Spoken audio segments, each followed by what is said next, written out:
Hello everybody, and thank you for tuning into my channel. The content that I create is broken out into three major categories. The first one is interior designer, business management, and accounting. Studio designer, software tutorials and webinars.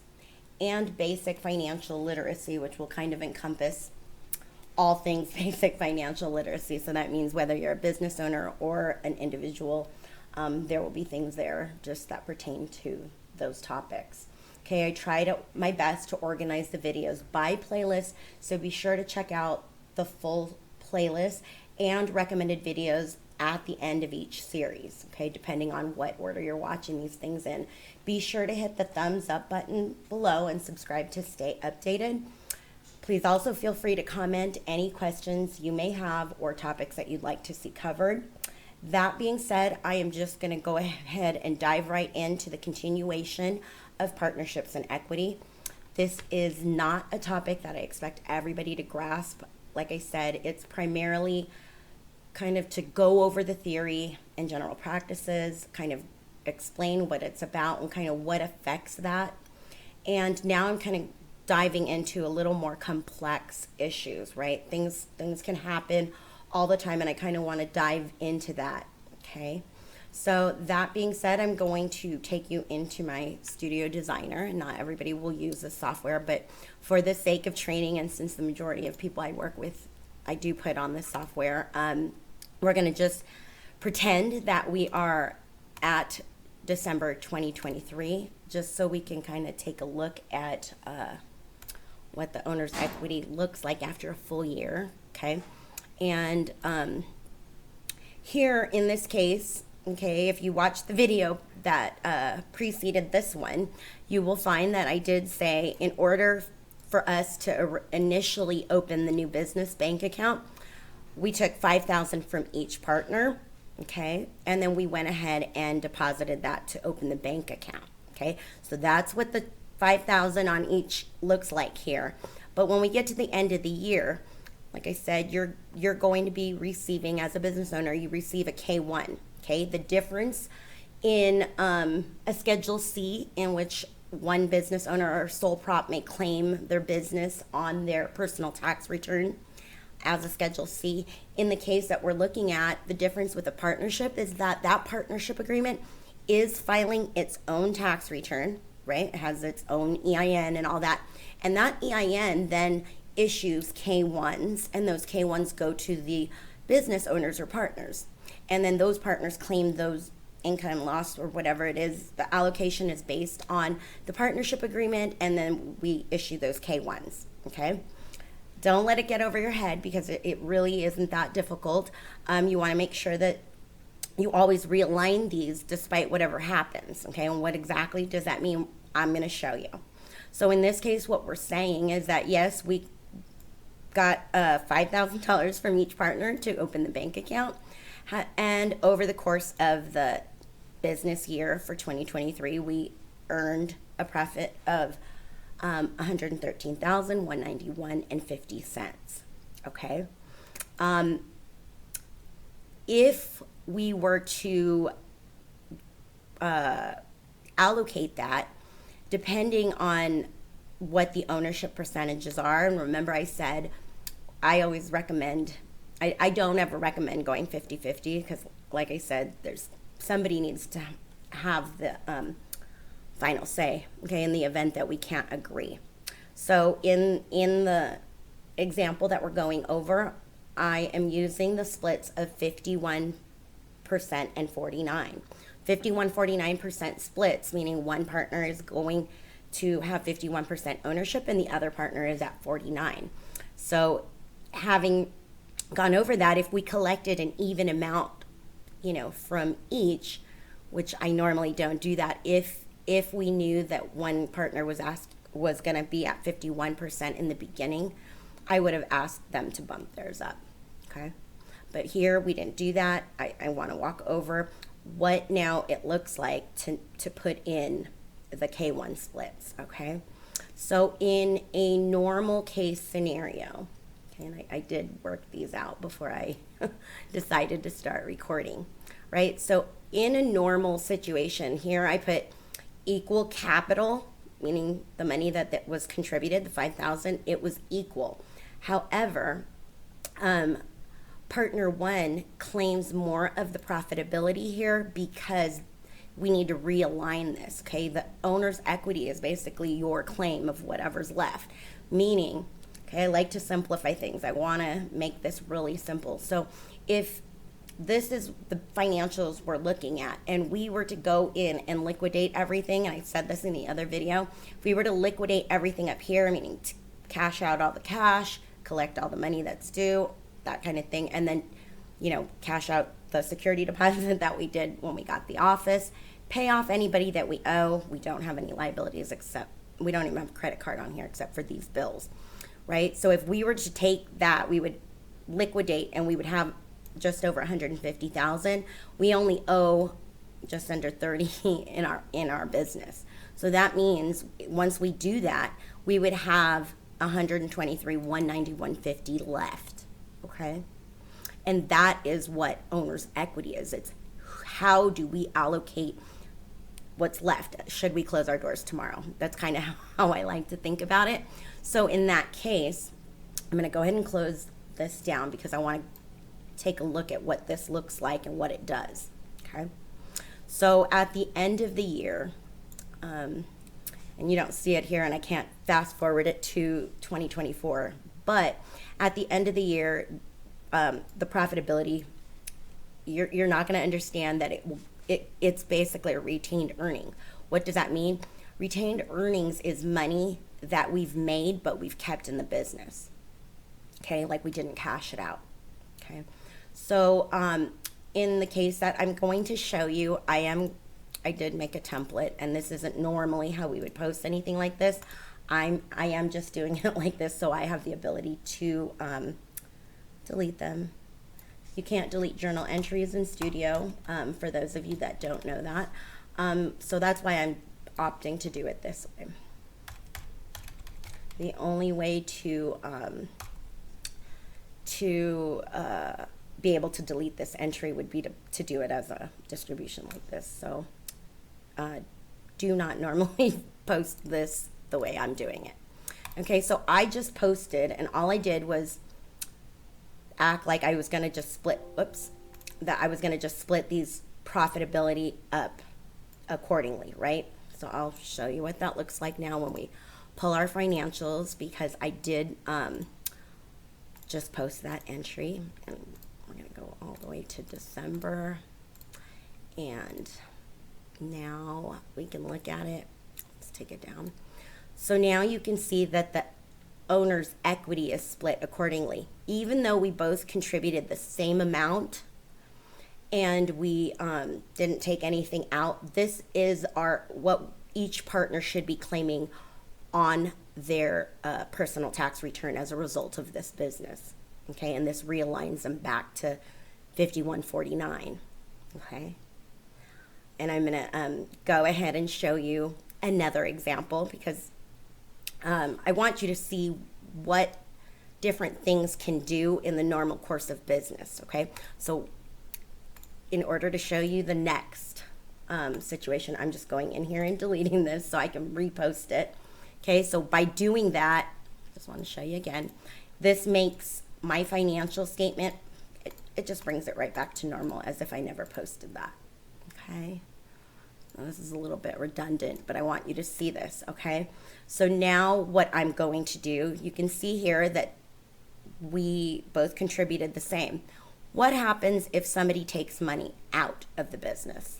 Okay, and it does happen in the normal flow of business for whatever reason. So I'm going to just mimic that. So I put this temporary posting in order to show you. So I'm going to treat it as if partner two decided to take cash out during the course of the year. Okay, oops, and I want to show you what that looks like now. Oops. So in a situation like this, I just kind of want to show you first.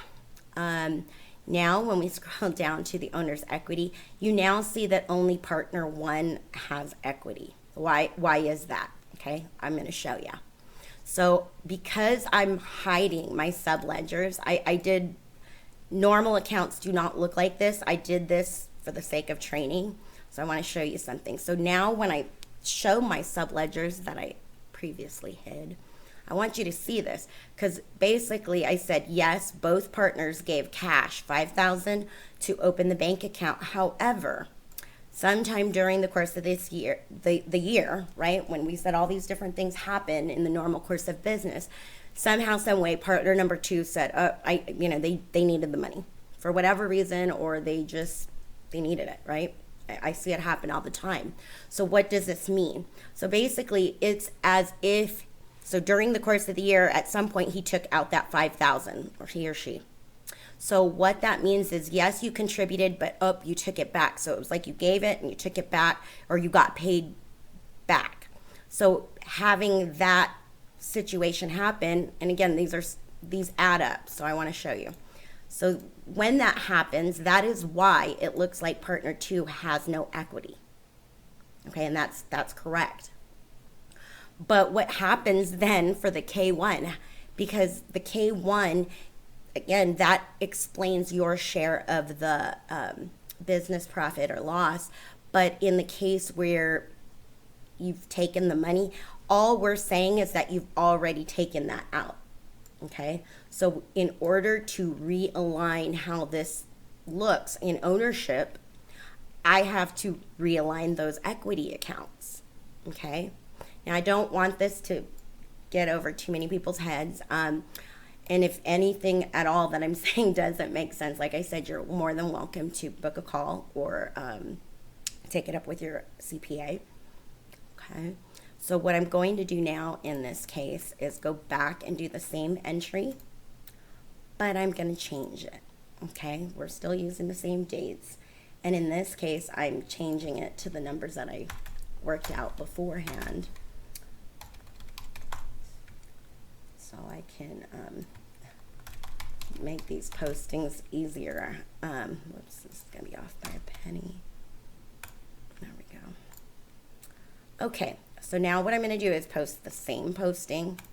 Okay, normally I would do journal entries, and now this is what happens. When I did that distribution, you can see now that the equity accounts are realigned, even if they took money out. Okay, so it's back to 5149. Okay, and I'll take it one step further and I'll show it one more time so you can see. Okay, and that's exactly what happens. There's that 5,000 that we took originally, and then when I calculated it, the reason why this partner was higher and this one is lower, it was because they already took the 5,000 out, even though their K1 is claiming a higher total. When I posted that 57,000, that still drops this. Okay, and let me show you in detail. Okay, I'm going to pull it up on the general ledger so you can see. Okay, and oops. Okay, so you can see here when I did the posting, I showed it at 57, but the reason why it dropped down to 52, it's because it's the net of these two. See that? So it's 50, 52, 913, 84. Even though I posted 57. They're claiming 57. They have to claim more of the profit because they took some out. Okay? So partner one is claiming less of the profit, but it realigns the numbers. They're claiming less because they left their equity in there. This one is claiming more because they took the cash out. Okay? So hopefully that makes sense. And then I took it one more step further, and I'll show you one last example. Okay, I'm going to give you the same exact situation, but this time partner two, the partner that took out cash, we're going to treat it as if that partner is the partner with 51%. Okay, not 49. So What are we saying? We're saying that we both contributed 5,000. Partner 2 took 5,000 back during the year, but to realign the equity, because partner 2 took it, they're the partner with the 51%. So now they're even claiming more than they normally would, or more than they would even, or should they not have taken that money out. Okay. I think this gets lost a lot of times, and often when partners are trying to buy each other out for one reason or another, there really doesn't have to be some magical calculation when your balance sheet really gives you that. Okay, so when those things happen, you want to assume, like I always think of it in terms of, if we were to shut our doors down today, what really do you get to walk away with as an owner at the end of the day? That's what equity is. Okay, and I always see so many different numbers get pulled out, or when people are hashing it out, it's not rocket science. It's the same as any investment. Okay, and you're not going to get dinged until you actually start taking things out. Okay, so I'm going to show you what that last one looks like, and in this case, we're going to pull it back up again, and I just want to show you we're starting off as partner 1 is the only one with equity because partner 2 took it out. Okay, we're back to square one. And then what I'm going to do is go back to money out to my template. And then I'm posting the same exact thing, but now I'm going over and I'm doing a different split because of this change. Okay, so now what we're saying is partner 2 is claiming 60,000 of the profit, and partner 1 is claiming 52. Okay, watch what this does. Whoops, wait a minute, I'm off by a penny again. Okay, so we're gonna go ahead and post this, and we're gonna pull up that balance sheet one more time, because I want you to see what it does to the owner's equity. Okay, you saw that we said partner 1 is going to take the majority of it, and partner 2 is claiming the lesser. And even though we claimed that partner 2's K1 was 52, see how they're back to 57. And now partner 2 with the higher ownership, they took the money out, and so they're claiming the full thing. Okay, hopefully that makes sense. There's a lot of other what ifs that could happen in the normal course of business. I did just want to create this so I could simplify the equity and the theory of equity and all that it entails. I feel like it's one that just isn't covered much, and hopefully I've shed some light for those of you that are business owners. Anything that doesn't make sense, definitely follow up with your CPA or tax person. Okay, thank you so much. Please be sure to like and subscribe.